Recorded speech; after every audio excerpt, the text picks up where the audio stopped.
Warahmatullahi wabarakatuh.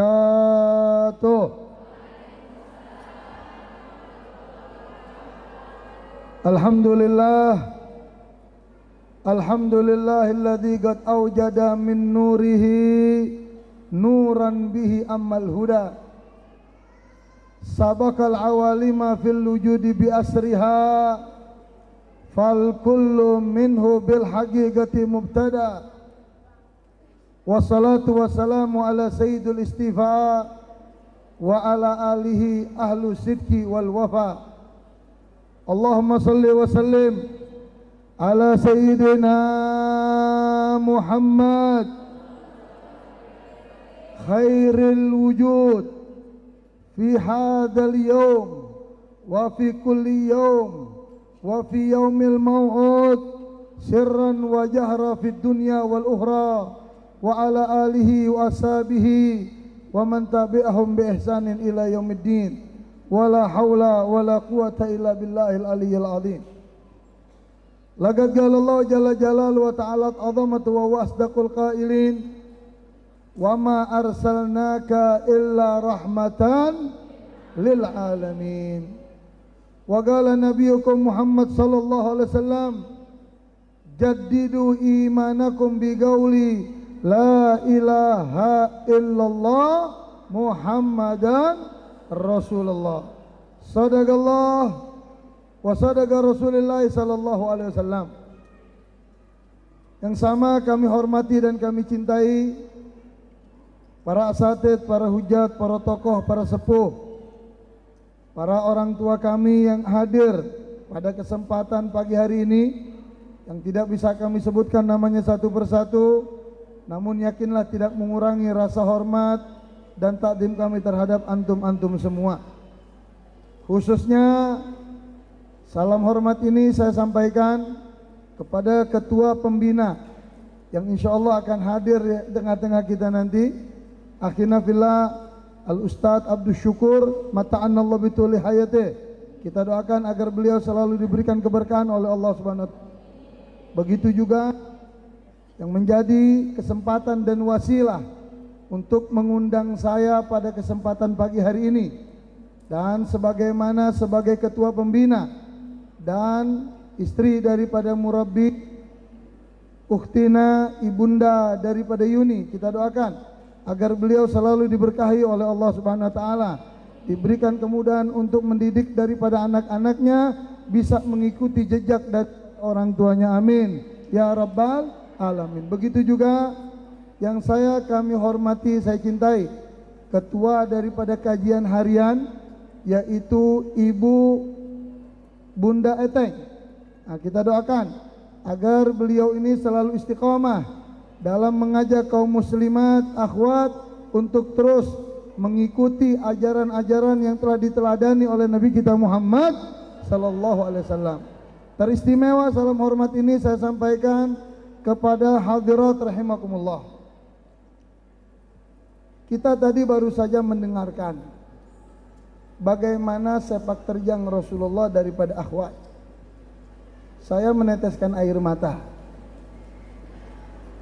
Di dalam syair tadi dengan bahasa Indonesia begitu menyentuh hati.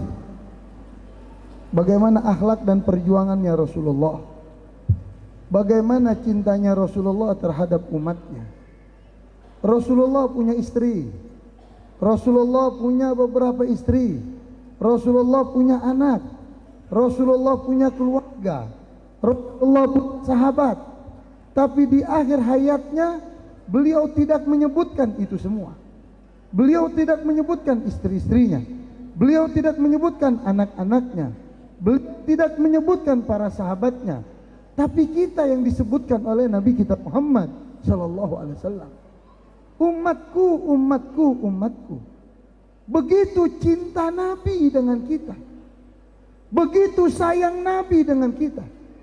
1480 tahun yang lalu kita sudah disebut oleh Nabi kita Muhammad sallallahu alaihi wasallam. Nabi mengingat kita 1480 tahun yang lalu. Oleh karena itu, kesempatan pagi hari ini tidak lain dan tidak bukan Kita merayakan peringatan Maulid merupakan takbir anillahi wa surur, mengungkapkan rasa cinta kita, mengungkapkan rasa sayang kita kepada Nabi kita Muhammad sallallahu alaihi wasallam. Makanya tidak ada istilah mubadzir peringatan Maulid Nabi, enggak. Ada yang buat parsel untuk penceramah, itu tidak ada yang mubadzir. Ada yang buat panduk, ada yang pasang umbul-umbul, ada yang pasang tenda, ada yang memeriahkan dengan petasan atau dengan kembang api. Apapun yang dilakukan selama tujuannya untuk menggembirakan, merayakan hari kelahiran Nabi, itu jadi sunnah. Ada 3 ulama yang di zaman menjadi marja untuk para muhaddits. Yang pertama Al-Imam Suyuti di dalam kitabnya Al-Hawi lil Fatawi. Yang kedua Al-Imam Ibnu Hajar di dalam kitabnya Al-Iqtida ala Siratul Mustaqim. Yang ketiga Al-Imam Profesor Dr. Sayyid Muhammad bin Ali Al-Maliki di dalam kitabnya Haulal Ihtifal bidzikri Maulidin Nabi Syarif. Kesemua daripada ulama hadis yang di zamannya mengatakan apapun yang dilakukan oleh umat Nabi selama tujuannya menggembirakan hati Nabi itu menjadi. Makanya saya yakin ketua panitia pada kesempatan pagi hari ini merayakan hari kelahiran Nabi tidak lain dan tidak bukan untuk membuktikan bahwasanya kita ini semua cinta dengan Nabi kita Muhammad sallallahu alaihi wasallam. Kemudian saya hanya ingin ada 2 yang harus kita ketahui. Ada di dalam ilmu usul, ada yang namanya usuluddin dan ada yang namanya furu'uddin. Ini nanti kita akan tahu Maulid ini masuknya di usul atau di furu'. Karena banyak orang sekarang aneh bin ajaib untuk merayakan Maulid Nabi, merayakan hari ulang tahun Nabi, itu minta syarat, minta dalil, minta bukti. Tapi kenapa merayakan hari kelahiran istrinya, merayakan hari kelahiran suaminya, merayakan hari kelahiran anaknya, merayakan hari kelahiran cucunya, bahkan PT-PT mereka dirayakan, tidak ada yang menanyakan dalil. Betul apa betul Ibu? Mana dalilnya merayakan hari kelahiran istri? Mana dalilnya merayakan hari kelahiran suami? Tidak ada yang menanyakan. Bahkan maaf, kita merayakan hari kemerdekaan bangsa kita, merayakan HUT kemerdekaan NKRI, setiap tanggal 17 Agustus kita rayakan. Ada yang menanyakan dalil? Dari dulu nggak ada yang nanya sama saya. Tidak ada satu orang pun yang pernah bertanya sama saya, padahal saya sudah siapkan dalilnya. Tidak ada yang nanya, Habib, mana dalilnya kita merayakan hari kemerdekaan Indonesia? Mereka tidak sibuk menanyakan dalil. Tapi kenapa mereka sibuk menanyakan dalil? Mana dalilnya merayakan hari kelahiran Nabi Muhammad? Apakah hari kelahiran istri kita? Apakah hari kelahiran suami kita? Apakah hari kelahiran anak dan cucu kita? Apakah hari kelahiran kemerdekaan kita lebih mulia di mata Allah daripada hari kelahiran Nabi Muhammad? Asa wa kalla. Tidak mungkin ya ikhwah. Tidak mungkin. Ada 2. Ada yang namanya usuluddin dan furu'uddin. Kalau usul, sesuatu yang mendasar di dalam agama, tidak boleh ada perbedaan di antara umat Islam. Jadi kalau kita mengaku Islam, tidak boleh ada perbedaan di dalam usul, sesuatu yang mendasar dalam agama. Apapun itu madhabnya. Madhab yang disahkan di dunia ada 4. Maliki, Hanafi, Hambali, Syafi'i. Yang diakui di dunia ini 4. Kalau kita mengaku Islam, tidak boleh ada perbedaan di dalam sesuatu yang mendasar dalam agama. Usul, contohnya rukun Islam. Saya mau tanya, rukun Islam ada berapa, Bu? Ini jawabnya yang depan doang, yang belakang gak ada suaranya. Padahal duduknya belonjor tuh, udah pakai makan lagi di belakang ada nasi. Ada kue-kue ringan tuh. Habib Sakti belum sempat ngapa-ngapain langsung ke sini. Bu, Ibu, rukun Islam ada berapa? Kalau ada yang bilang rukun Islam 4, salah atau benar? Salah atau benar?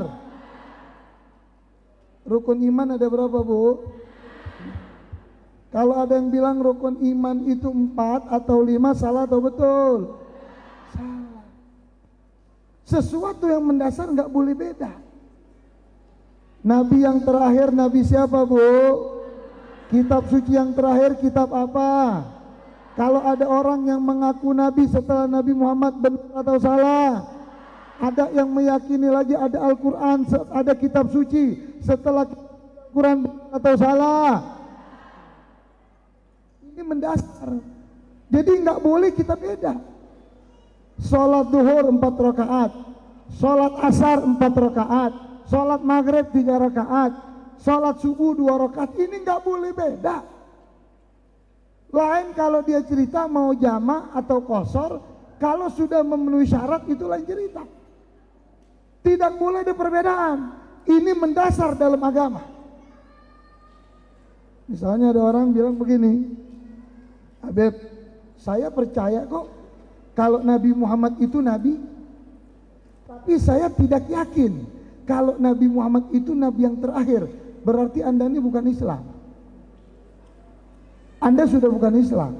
Habib, saya percaya kok kalau kitab suci Al-Quran itu adalah kitab suci, tapi saya tidak yakin kalau Al-Quran itu kitab suci yang terakhir yang Allah turunkan kepada Nabi Muhammad. Itu sudah bukan Islam.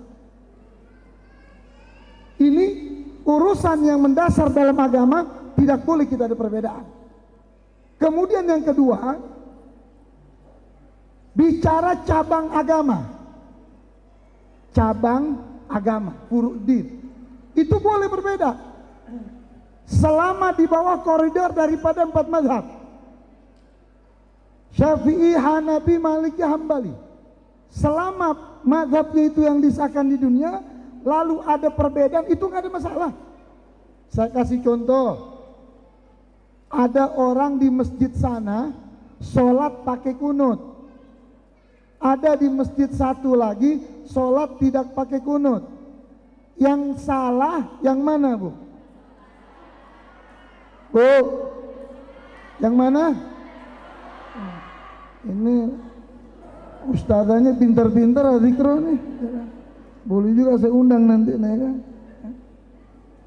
Jadi yang sholat pakai kunut sah, yang tidak pakai kunut sah, yang tidak sah yang mana? Pintar juga nih ya, hari ini bagus juga. Jadi nggak usah kita ribut urusan kunut dengan tidak kunut. Kita diminta persatuan. Contohnya di dalam sholat itu ya, bagi laki-laki dan perempuan itu ada perbedaan dalam peletakan tangan. Karena saya ini laki, saya jelasin mazhab Imam Syafi'i yang laki dulu.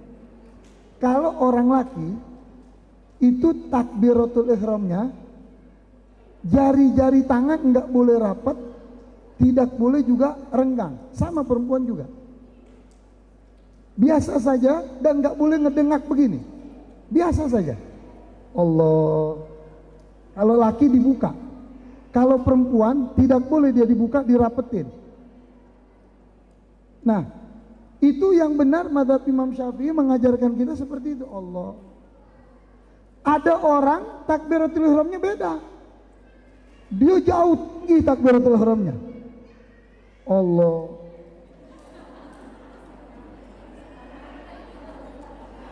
Ada yang begitu apa enggak?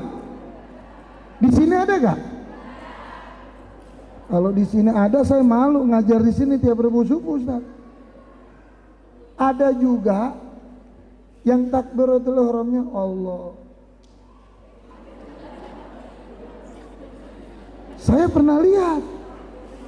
Ini saya pikir mau sholat apa mau fitness di olahraga. Ada yang mengangkat tangan, mohon maaf nih, begitu takbir, Allah. Ada apa enggak? Banyak. Di sini banyak. Yang membatalkan sholat, ya, 3 gerakan mutawaliyat. Kalau kita bergerak lebih dari 3 kali, sholat kita batal. Jadi kok sholat seperti orang mau pulung benang layangan? Allah, 1, 2, 3, belum mulai udah batal sholatnya. Gak boleh. Ada lagi, ya, yang masalah-masalah seperti ini kita boleh ribut. Oh Habib, ini keyakinan mazhab saya, itu terserahlah. Tapi kita mazhab Imam Syafi'i mengatakan 3 gerakan yang terus menerus batal sholatnya. Ada lagi yang sholat mohon maaf, kalau kita mazhab Imam Syafi'i, sholat itu tidak boleh lebih kaki kita daripada 1 diro. 1 diro itu kurang lebih setengah meter, segini. Bagusnya sejengkal. Tapi kalau ini seperti ini. Kalau ada kosong sebelah kanan, kita geser.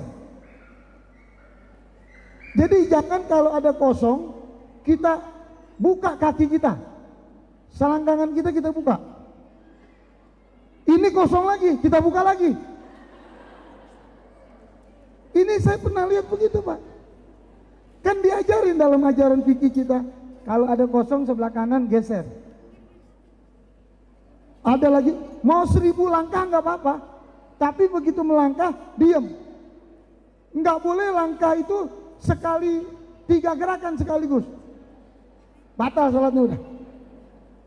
Pelan-pelan, seperti ibu garuk, gatel nggak tahan, gatel. Kalau ibu garuk gatel, tempelkan aja tangan ibu begini. Ibu garuk begini nggak apa-apa. Mau 1000 gerakan begini nggak apa-apa. Tapi kalau ibu sudah bergerak begini nih, itu batal udah. Nah, lalu saya tanya, Ustaz, kok tadi Ustaz sholatnya seperti itu? Kenapa Ustaz nggak geser? Dia bilang nggak bisa Habib. Ini kalau sholat masih ada soft yang kebuka, itu setan bisa lewat situ. Makanya saya rapetin, Beb. Saya bilang, iya betul Ustaz. Setan nggak lewat situ, tapi setan lewat selangkangan Ustaz bolak-balik.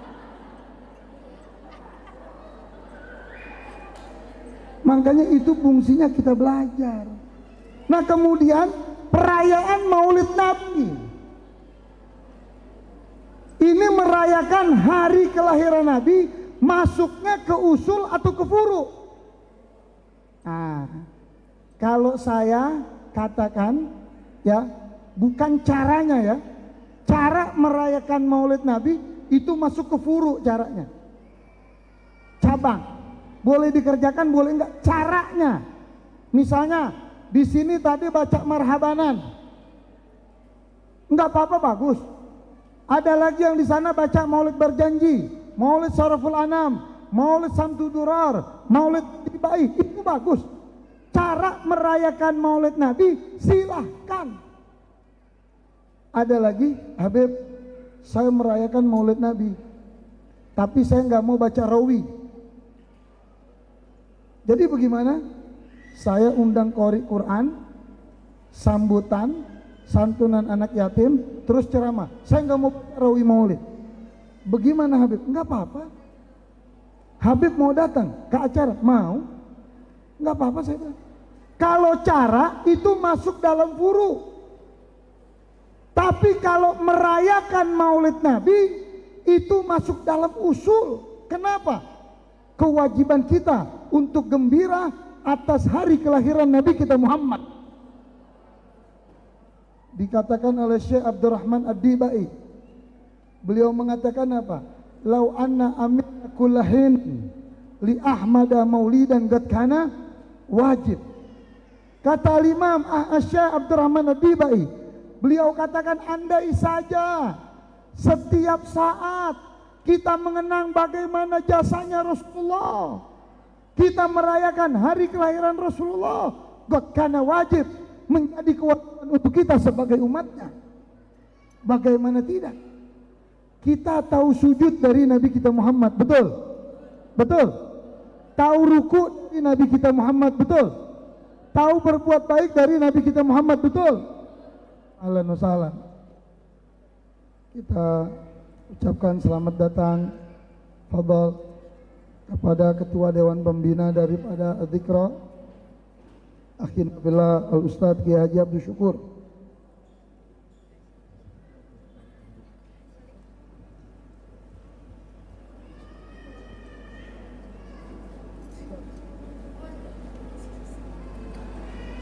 Alhamdulillah Ibu, saya senang kalau beliau udah datang. Kenapa? Jadi waktu saya juga bisa saya bagi sama beliau. Jadi kemudian kita masuk, ya. Kalau kita merayakan Maulid Nabi, caranya itu terserah, tidak ada masalah. Kalau cara itu masuk dalam furu. Tapi kalau pribadi kita gembira dengan merayakan hari kelahiran Nabi, itu dituntut di dalam agama. Kita bisa tahu cium tangan dengan orang tua kita dari Nabi kita Muhammad. Kita bisa tahu sholat dari Nabi kita Muhammad. Kita bisa tahu haji dari Nabi kita Muhammad. Kita tahu zakat dari Nabi kita Muhammad. Al-Imam Asy-Syaikh Al-Habib Ali bin Abdul Rahman Al-Habsyi, pengarang kitab Maulid Samtud Durar, beliau katakan, kullu mutalaqina an zainil wujud. Semua kebaikan yang ada di atas muka bumi bersumber dari Nabi kita Muhammad sallallahu alaihi wasallam. Kemudian kita bicara akhlak kita punya Nabi. Jadi ibu, bapak, Nabi itu akhlaknya luar biasa. Yang disampaikan dengan akhwat tadi itu betul. Bagaimana kesabaran Nabi untuk menyebarkan Islam. Bagaimana cinta Nabi dengan kita sebagai umatnya. Saya ingin menceritakan, ya, bagaimana sih perjuangan Nabi untuk menyebarkan kalimat Islam. Al-Imam di dalam kitab Jauharut Tauhid disebutkan, waqad arad dinu ani tauhidi fa arsyada khalqal lidinil haqqi. Sebelum Nabi kita diutus, mohon maaf, itu hukum tidak berlaku. Yang kuat dia yang menang. Perempuan pada saat itu tidak ada harganya, tidak dimuliakan. Begitu Nabi kita diutus oleh Allah, mulai manusia itu diajarkan akhlak oleh Nabi kita Muhammad. Turunlah kitab suci Al-Quran ayat demi ayat untuk memperbaiki, mengangkat derajat daripada kaum wanita. Sampai ada 3 itu sejarah dalam Al-Quran, bagaimana kaum wanita diangkat oleh Nabi. Dari tidak mulia sampai dimuliakan. Nabi katakan apa? Aku sudah muliakan kaum wanita daripada umatku, kata Nabi. Tapi akan datang akhir zaman nanti, mereka yang ingin menghinakan diri mereka.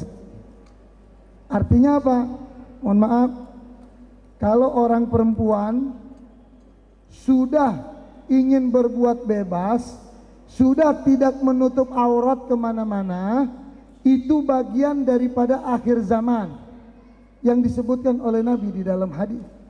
Wanita yang muslimah yang mulia, yang terhormat, dia yang tidak menunjukkan bagian daripada tubuhnya, walaupun itu sehelai rambut, kecuali hanya untuk dengan suaminya. Ini yang terhormat. Nah ini sekali waktu Nabi berjuang. Makanya saya katakan, perjuangan perempuan ini di dalam Islam itu lebih daripada kaum laki. Mohon maaf, orang perempuan itu perjuangannya untuk Nabi itu 65% dibandingkan yang laki. Ini perempuan jasanya dalam Islam besar. Jadi jangan beranggapan wanita ini jasanya di dalam Islam itu tidak besar. Paling besar itu jasanya wanita. Saya kasih contoh. Siapa orang yang pertama kali memberikan modal untuk Nabi berdakwah? Siti Siti Khadijah. Siapa yang pertama kali mendampingi, membawa makanan untuk Nabi di saat Nabi ngumpet di dalam goa keluar dari Mekah ke Madinah? Itu adalah perempuan. Jasa perempuan begitu besar di dalam Islam.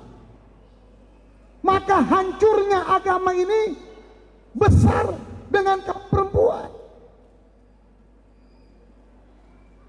Kalau enggak ada kaum ibu, bu, kalau tidak ada ibu, ada presiden apa enggak kira-kira? Yang lahirin presiden siapa? Yang lahirin presiden siapa? Yang lahirin kiai siapa? Semuanya kaum ibu. Ya. Yang lahirin menteri siapa? Yang lahirin gubernur siapa? Yang lahirin wali kota siapa? Yang lahirin copet siapa? Sentimen berarti ibu nih. Ya. Giliran Nabi teriak ibu, presiden ibu. Ya. Nah ini kaum ibu tuh perjuangannya luar biasa. Nah makanya waktu Nabi kita itu menikah dengan Siti Khadijah, apa yang dikatakan oleh Nabi? Wahai Khadijah, ya, tidak akan tegak ini Islam kalau bukan karena perjuangan kamu wanita. Sebelum orang laki memeluk Islam, pertama kali yang memeluk Islam daripada perempuan adalah Sayyidat Khadijatul Kubra. Semua hartanya diberikan. Nabi itu jujurnya luar biasa. Makanya kalau ada orang bilang, Habib, saya pengen jujur seperti Nabi, nggak bisa. Tapi kalau bilang, Habib, saya berusaha mau mengikuti Nabi, insya Allah bisa. Tergantung niat dan kemauan. Tapi kalau mau seperti Nabi, nggak bisa. Karena Nabi itu bashar lakal bashar. Manusia tidak sama dengan manusia yang lain. Akhirnya kalau kita ingin mengikuti Nabi, silakan. Kejujuran Nabi yang membuat Siti Khadijah tertarik kepada Nabi. Waktu itu Nabi ngambil barang dagangan. Lihat kejujurannya Nabi nih. Ngambil barang dagangan kepada Siti Khadijah. Modalnya berapa? Misalnya 2 dinar. Udah. Nabi bawa dagangan Siti Khadijah. Nabi dagang. Begitu Nabi tawarkan dagangan, pada saat itu orang belum kenal Islam. Belum. Nabi tawarkan dagangan, ada yang tertarik dengan dagangan itu. Kata Nabi apa?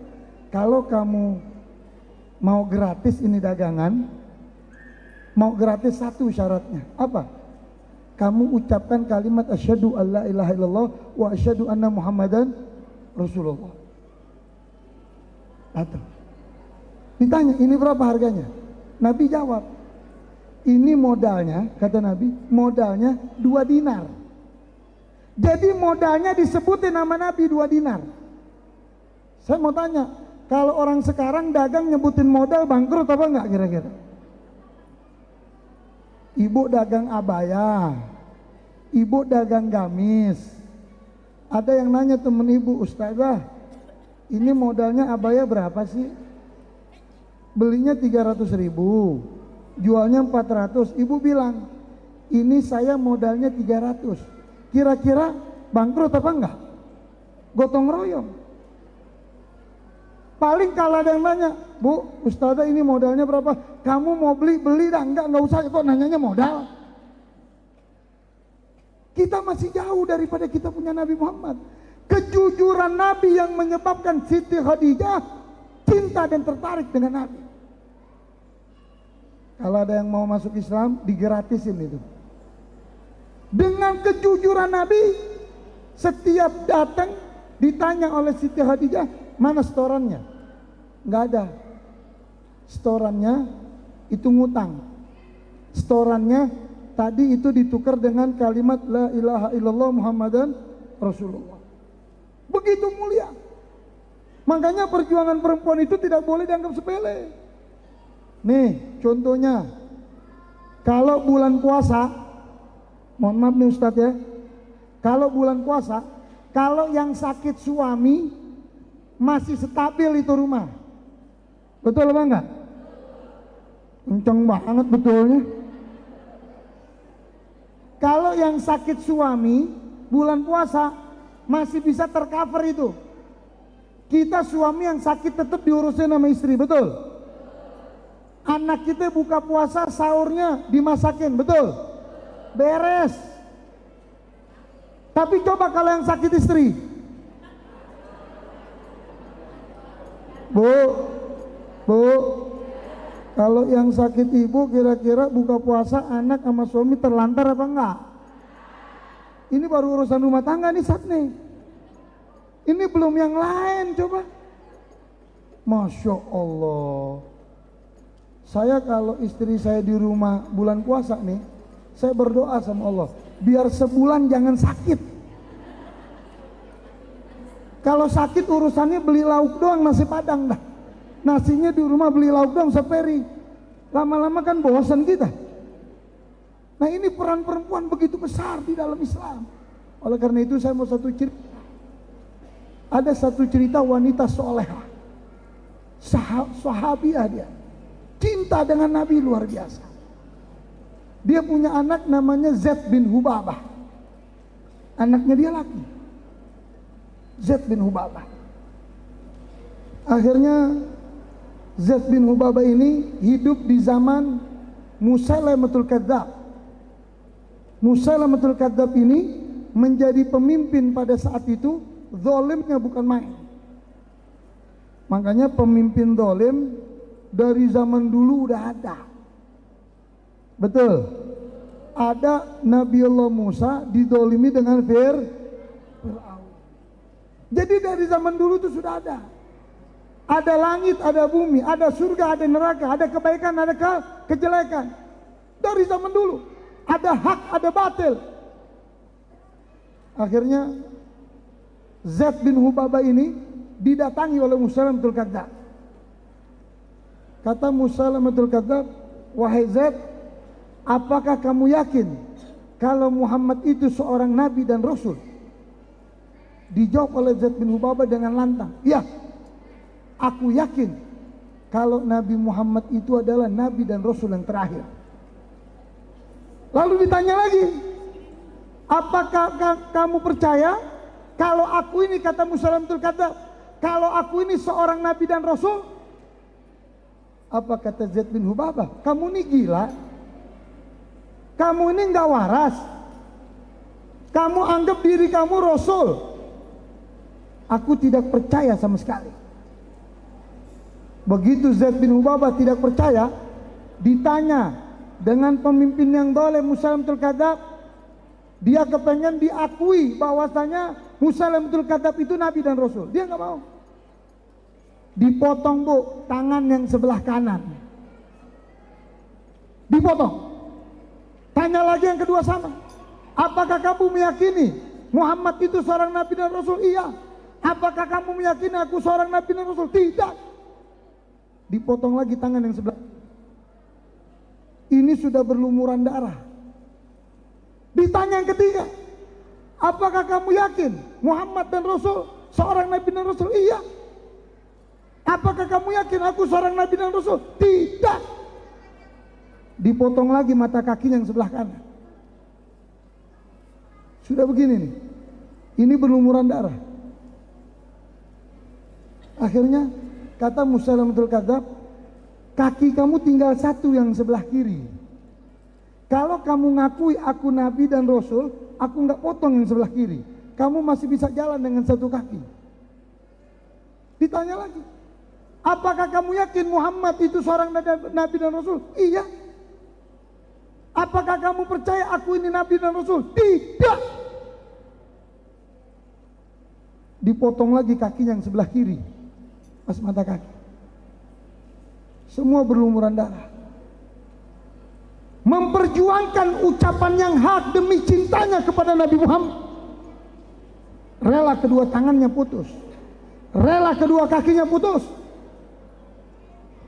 Akhirnya ditinggal oleh Musailamatul Kadzdzab. Setelah disiksa ditinggal. Subhanallah. Ternyata yang buat Musailamatul Kadzdzab ini kuat berani mengungkapkan yang hak Karena ada peran seorang ibu di belakangnya. Ada peran seorang wanita di belakangnya. Waktu waktu Zaid bin Hubabah dipotong kedua tangan, kedua kaki, ibunya ngintip dari sebelah ujung. Ibunya dilihat oleh ibunya dari jauh.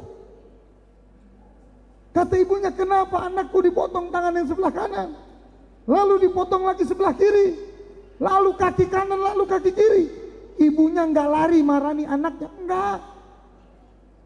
Ibunya tetap lihat dari jauh. Setelah ditinggal oleh Musailamatul Kadzdzab, ibunya dengan gagah, dengan senyum memarani anaknya Zaid bin Hubabah. Diparani Zaid bin Hubabah oleh ibunya. Begitu diparani, dipeluk ini Zaid bin Hubabah oleh ibunya. Dipeluk. Baju yang dipakai oleh ibunya penuh dengan darah anaknya Zaid bin Hubabah. Semua berlumuran darah. Ibunya tidak menangis, anaknya Zaid bin Hubabah juga tidak menangis. Karena apa? Ibunya yakin, anak aku rela mengorbankan kedua tangan, anak aku rela mengorbankan kedua kaki, pasti anakku dalam keadaan posisi benar, tidak salah.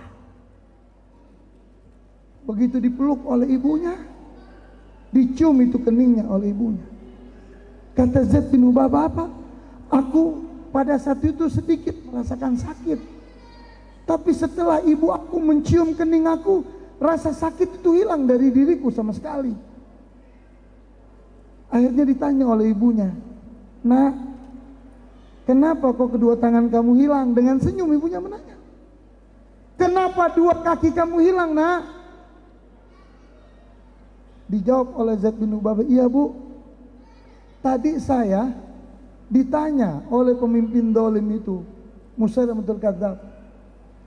Saya dipaksa untuk mengakui dia sebagai nabi dan rasul. Saya tidak mau. Saya ditanya kalau Muhammad itu seorang nabi dan rasul, saya katakan iya, saya yakin. Tapi begitu saya diminta untuk mengakui pemimpin dolim sebagai nabi dan rasul, saya tolak. Saya rela kedua tangan saya hilang dan kedua kaki saya hilang." Dengan senyum ibunya katakan apa? "Nak, demi Allah nak, demi Rasulullah, dari semenjak ibu menghamilkan kamu, dari semenjak ibu mengandung kamu, dari semenjak ibu melahirkan kamu, dari semenjak ibu mendidik kamu, ini saatnya yang ibu banggakan dengan hadirnya kamu, wahai anakku." Demi apa? Mempertahankan ucapan yang benar itu benar, yang hak itu hak. Tidak goyang. Bagaimana kita sekarang dengan anak-anak kita? Kaum ibu adalah menjadi madrasah, menjadi rumah pendidikan anak-anak ibu. Nabi katakan di dalam hadis, "Al-madrasatul ula lil aulad wal banat." Kaum ibu itu adalah rumah pendidikan pertama untuk anak-anaknya. Kita prihatin ibu. Sekarang kita prihatin. Yang melahirkan anak-anak itu adalah ibu. Kalau ibu tidak mendidik anak-anak ibu dengan didikan agama Islam, ibu tidak kenalkan anak-anak ibu dengan sejarah Muhammad, siapa yang akan meneruskan regenerasi Islam? Siapa yang meneruskan tonggak perjuangan Nabi Muhammad? Makanya saya katakan, dengan suri tauladan yang telah diajarkan oleh Nabi kita Muhammad Sallallahu Alaihi Wasallam, kita harus tabah, kita harus kuat, kita harus kekal, berani untuk mengungkapkan kebenaran itu benar, kebatilan itu batil, apapun resikonya. Nabi Allah Musa ini ya dikejar oleh Fir'aun dan pengikutnya, diudak, dikejar. Sampai pengikut Nabi Allah Musa setiap nengok ke belakang, itu Fir'aun dan pengikutnya makin dekat. Apa kata pengikut Nabi Allah Musa? "Wahai Musa, ayo kita nyerah sama Fir'aun. Kalau kita nyerah kita nggak disiksa. Kalau kita nyerah kita nggak dibunuh." Apa kata Nabi Allah Musa kepada pengikutnya? "Yang ingin menyerah silakan menyerah, tapi saya tidak akan mau menyerah kepada Fir'aun. petunjuk Allah, jalan Allah pasti ada untuk kamu. Terus berjalan Nabi Allah Musa sampai jalan udah habis. Ini laut, ini sudah laut. Nabi Allah Musa berdiri di pinggir laut. Kata pengikutnya apa? Ya Musa, ini di depan sudah laut, kita mau kemana lagi? Daripada kita dibunuh, mendingan kita nyerah sama Fir'aun dan mengikutnya. Pertolongan Allah pasti ada. Begitu jarak beberapa meter saja, jarak beberapa puluh meter itu Fir'aun dan pengikutnya sudah dekat. Apa Allah perintahkan kepada Nabi Allah Musa? Wahai Musa, ketuk itu laut dengan tongkatmu. Begitu itu diketuk air laut, itu air laut terbelah. Ada dua tafsir kan? Yang satu terbelahnya itu memberikan jalan, yang memberikan terowongan itu air laut. Jalanlah Nabi Allah Musa di tengah-tengah dengan pengikutnya. Dilihat lagi dengan pengikut Nabi Allah Musa, Fir'aun dan rombongannya ngikut juga lewat jalan itu. Sampai Nabi Allah Musa selamat ke bibir pantai berikutnya. Dilihat Fir'aun dan pengikutnya masih ikut jalan. Apa kata pengikut Nabi Allah Musa kepada Musa? Wahai Musa, ketuk lagi itu air laut, minta sama Allah biar Fir'aun dan pengikutnya semua dibinasakan oleh Allah. Apa kata Nabi Allah Musa? Saya diutus oleh Allah bukan untuk menyakiti mereka. Saya diutus oleh Allah bukan untuk menyakiti mereka, tapi saya hanya minta agar Allah memberikan jalan untuk kami. Ada Nabi ini Fir'aun dan pengikutnya jalan. Begitu semuanya sampai di tengah laut, baru dihabisi oleh Allah, digulung oleh ombak itu semuanya. Makanya kenapa diabadikan jasadnya Fir'aun oleh Allah. Sekarang di Mesir sana, ibratan linadirin, untuk orang yang hidup melihat bagaimana kejahatannya Fir'aun diabadikan itu oleh Allah. Kita ingin bicara tentang Nabi Muhammad tidak akan ada habisnya. Dan yang terakhir, saya ingin menceritakan ada satu sahabat. Satu sahabat ini dia punya ibu-ibu sama dia. Dia punya anak kembar. Ibu ini punya anak kembar. Anaknya ini setiap ada peperangan datang kepada Nabi, ya Rasulullah, aku mau ikut. Aku mau ikut gabung dalam peperangan. Ya, aku ingin meneteskan keringat, aku ingin mengeluarkan darah bersama-sama dengan kamu ya Rasulullah. Di mana keringat menetes, aku ingin juga ingat di situ. Kata Rasulullah, nanti kamu masih kecil nak, kamu kembali.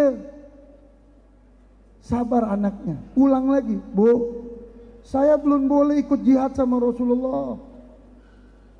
Kata ibunya, ya udah sabar aja, nanti ada waktunya.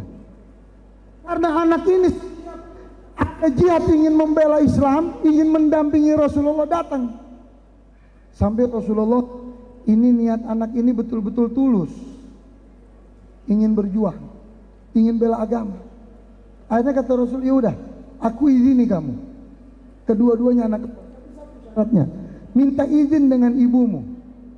Kalau ibumu mengizinkan, silakan. Dia datang, dia cium tangan ibunya dengan senyum girang. Bu, aku boleh ikut berjuang bersama Rasulullah, tapi harus ada izin dari ibu tertulis. Ya udah, dengan senang hati ibunya dengan bangga ditulis itu surat untuk Rasulullah. Intinya dia seorang ibu mengizinkan anak kembarnya untuk berjuang bersama dengan Rasulullah. Punya anak cuma 2 dan kembar, nggak ada lagi. Singkat cerita, ikut peperangan. Keduanya gugur dalam medan pertempuran. Begitu selesai perang ini, pulang, ibunya nunggu di perempatan jalan. Ibunya diri. Setiap ada sahabat yang lewat, ditanya, apakah kamu lihat anak kembar aku? Tidak, mungkin di sana. Setiap yang lewat itu sahabat ditanya, nggak ada yang lihat. Terakhir lewatlah Rasulullah Sallallahu Alaihi Wasallam. Lewat, disetop Rasulullah oleh ibunya. Ya Rasulullah, aku ingin tanya, bagaimana kedua anak kembar aku? Bagaimana anak kembarku ya Rasulullah? Rasulullah tidak mau jawab secara langsung, menjaga perasaan ibunya, takut ibunya sakit hatinya kalau anaknya gugur dalam perang. Rasulullah apa? Anakmu sudah senang, anakmu sudah di surga. Dijawab oleh Rasulullah dengan bahasa kaya. Apa katanya? Ya Rasulullah, aku siap menerima berita apapun, ngomong apa adanya terhadap anak kembar aku ya Rasulullah. Diceritakan oleh Rasul, ya betul, kedua anak kembar kamu gugur dalam medan peperangan. Apa ibunya? Sujud syukur di depan Rasulullah ibunya. Ibunya sujud syukur di hadapan Rasulullah. Setelah sujud syukur dia katakan kepada Rasulullah, ya Rasulullah, ini aku harapkan waktu aku menghamili kedua anak kembar aku, agar anak aku bisa menjadi saksi di hari kiamat, membela daripada ajaranmu ya Rasulullah. Cerita yang itu terhadap Rasulullah. Pada intinya yang bisa kita ambil hikmahnya dalam acara maulid ini, ingat, peran ibu, peran wanita di dalam Islam sangat besar. Hancurnya ibu, hancurnya Islam. Hancurnya kaum wanita, hancurnya Islam. Selamatnya Islam, bagaimana ibu yang menjaga ini semua. Nah itu, yuk yang terakhir kita ambil hikmahnya, kita minta kepada Allah Subhanahu Wa Taala agar kajian peringatan Maulid Muhammad Sallallahu Alaihi Wasallam pada pagi hari menjelang siang ini diberkahi oleh Allah Subhanahu Wa Taala. Diberkahi oleh Allah Subhanahu Wa Taala. Kita semua yang hadir di tempat ini di ruang Khadijatul Kubra, kita minta kepada Allah dengan masuknya ke ruangan Khadijatul Kubra di hari kiamat kita dibangkit dengan Sayyidatina Khadijatul Kubra. Kita minta kepada Allah Subhanahu Wa Taala dengan cintanya Rasulullah terhadap kita. Rasulullah rela meneteskan darah dari jidatnya. Rasulullah rela menahan lapar dari perutnya. Rasulullah rela giginya retak demi kita semua. Kita minta kepada Allah Subhanahu Wa Taala agar di hari Allah bangga dengan kita sebagai umatnya. Dan yang kita lakukan pada pagi hari ini dijadikan saksi bahwasanya kami cinta dengan Nabi kita Muhammad Sallallahu Alaihi Wasallam. Dan jangan lupa, kita kalau mau berhasil di ini, perbanyaklah sedekah. Sedekah. Ini murabi kita ini luar biasa. Saya kalau cerita murabi ini apa ya? Luar biasa. Murabi ini selalu mengajak orang itu sedekah aja. Sedekah. Nah ini kalau kita sedekah itu kata Nabi dalam hadis apa? Manaqasa min shadaqatin bal yazdah.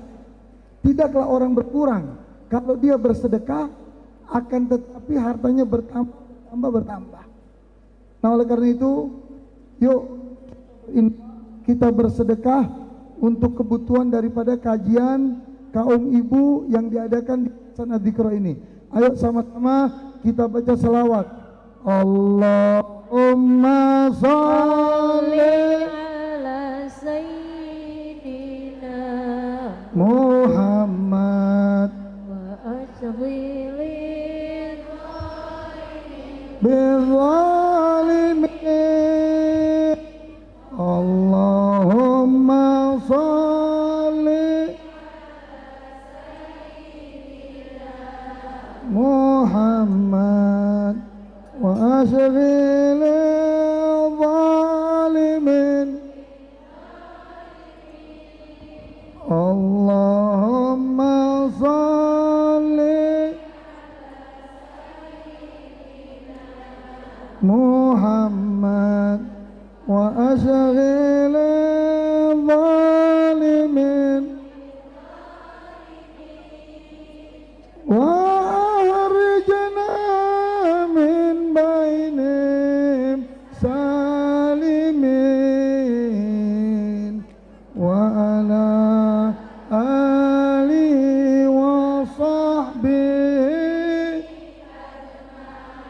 Wassallallahu ala sayyidina Muhammadin wa ala alihi wasallam. Silakan dilanjut saja untuk yang menanggoknya.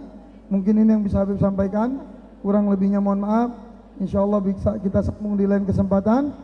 Wassalamualaikum warahmatullahi wabarakatuh.